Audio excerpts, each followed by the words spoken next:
మీ entry సీన్లో చిరంజీవి గారి poster ఉంటుంది. యాజ్ ఇట్ ఈస్గా మీ సినిమాకి రిలేటెడ్గా టైటిల్ త్రినేత్రుడు ఏదైతే ఉందో థాట్ ఎవరికి వచ్చిందన్న చిరంజీవి గారి పోస్టర్ బ్యాక్గ్రౌండ్? అది 100% మా డైరెక్టర్ గారు థాట్ అండ్ శివేంద్ర గారు నన్ను అలా చూపించిన విధానం, వికాస్ బడిస్ ఇచ్చిన మ్యూజిక్, ఆ ఎలివేషను, కరెక్ట్గా కథకి శివుడాజ్ఞ లేనిదేం చేయమైనా కుట్టదు, అలాంటిది ఒక ప్రాబ్లం వస్తే ఆ శివుడు ఏదో ఒక రూపంలో వస్తాడని, ఆ త్రినేత్రుడు రూపంలో వస్తాడని చిరంజీవి గారిని చూపించడం, ఈ రోజున థియేటర్లో విజిల్స్ క్లాప్స్ పడుతున్నాయి ఎస్పెషల్ ఆ ఇంట్రడక్షన్ సీన్కి. అది కమర్షియల్ ఎలిమెంటేగా. Thank you. అప్సర్ గారు, డైరెక్టర్ అప్సర్ గారు, సార్ మీరు ఎంచుకున్న పాయింట్ బాగుంది, కానీ ఈ మామూలుగా డైరెక్టర్లు క్లైమాక్స్ 2-3 వర్షన్స్ రాసుకుంటారు కదా, అలా ఏమన్నా 2-3 వర్షన్స్ రాసుకున్నారా, ఇదే అనుకున్నారా? అనుకోవడానికి అయితే అనుకున్నాము, ఒక 2-3 వర్షన్స్ అనుకున్నాము. బట్ ఫైనల్గా శివుడిని చూపించిన తర్వాత ఇంకా మీరు చూసారు సీజీలో ద క్వాలిటీ ఆఫ్ శివుడు రావడం, ఆ శివతాండం లాంటిది, అండ్ కపాలం మీద కాలు పెట్టడం, ఆ తర్వాత ఏది రాసుకున్నా ఆనట్లేదు. అనుకోవడానికి మేము అంత టీం అంతా కూర్చొని ఒక 2-3 వర్షన్స్ అనుకున్నాం. But we feel this was the best ending for the movie అని అక్కడ ఇది సెలెక్ట్ చేసుకున్నాం. కానీ క్లైమాక్సే కొంచెం స్లో ఉంది, క్లైమాక్స్ ఇంకొంచెం బాగుంటే అది ఇంకా బాగుండేదని చాలామంది. స్లో ఉందా అంటే అది క్లైమాక్స్ అది అసంపూర్ణంగా అనిపించింది. అలా ఏదైనా చెప్పండి, అంటే స్లో ఉంది మాకు భయం వేస్తుంటుంది. భయం అని కాదు, ఇప్పటికే చెప్పడం ఏంటంటే చాలా పేస్ ఎక్కువ ఉంది దీనిది, ఇంకొద్దిగా దాన్ని తగ్గించి ఇంకొంటే బాగుంటుందని కొంతమంది పర్సెప్షనల్ డిఫరెన్సెస్.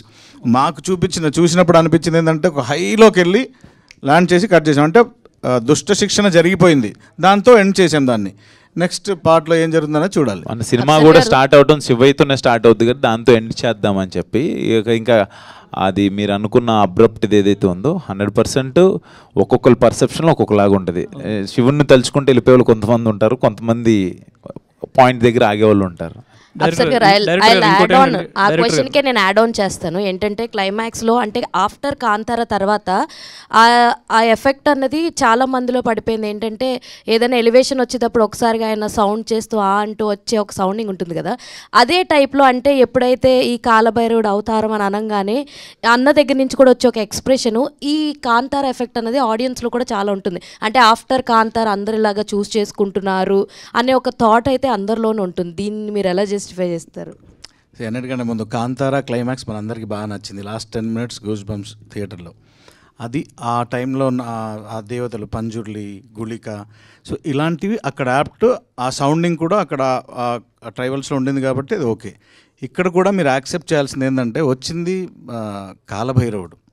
కాలభైరవ ఆకారం తెలుసు మీకు, కాలభైరవుడి ఉగ్రరూపం కూడా తెలుసు, కాలభైరవుడు ఎలా చేస్తాడో కూడా మీరు అందరు చూసే ఉంటారు. ఆ ఉగ్రంగా ఎలా ఉంటుంది, ఒక డాగ్ వస్తే ఎలా ఉంటుంది. సో ఇది కూడా నిజమే, అది కూడా నిజమే. సో దాని రిప్లికా ఇది కాదు, దీని రిప్లికా అది కాదు.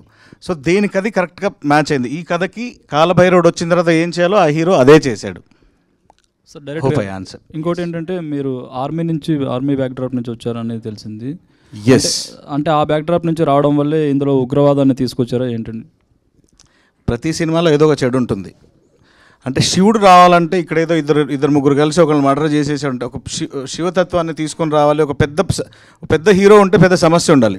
రాజమౌళి గారు అంటుంటారు నా సినిమాల్లో హీరో కంటే విలన్ చాలా పెద్దోడై ఉండాలి అని. అవును, ఎగ్జాక్ట్. జనరల్గా కానీ ఈ సినిమాలో హీరోయిజం ఎలివేట్ అయినంతగా విలనిజం ఎలివేట్ అవ్వలేదు అని అన్నారు.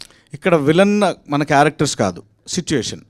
అంటే దేశాన్ని నాశనం చేద్దామని వాళ్ళు ఏ కుట్ర అయితే కాన్స్పిరసీ చేశారో అదే విలనిజం ఇక్కడ. దాన్ని ఎదుర్కోవడానికి ఆ శివుడు కాలభైరవుడు రూపంలో ఎవరిని పంపించాడు అనేది కథ. దీనికి పార్ట్ 2 ఏమైనా ఉంటుందండి? పాజిటివ్లీ మహేశ్వర్ రెడ్డి అశ్విన్ అన్న. సో అన్న, నార్మల్ క్రికెట్లో అయితే రకరకాల షాట్స్ ఉంటాయి. ఇప్పుడు కోహ్లీది కవర్ డ్రైవ్, సచిన్ది స్వీప్, రోహిత్ది పుల్ షాట్, ఒకరిదేమో అప్పర్ కట్, షెహ్వాగ్ది హెలికాప్టర్ షాట్.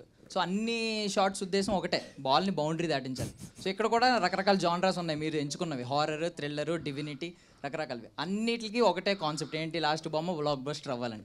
సో బాల్ దగ్గరికి వచ్చినప్పుడు జడ్జ్ చేస్తారు ఏ షాట్ ఆడాలని. సో అలాగే స్క్రిప్ట్ దగ్గరికి వచ్చినప్పుడు ఇది నేను తీసుకోవాలా లేదంటే వదిలేయాలా, బాల్ వదిలేయాలా అన్నట్టు ఎలా జడ్జ్ చేస్తారు?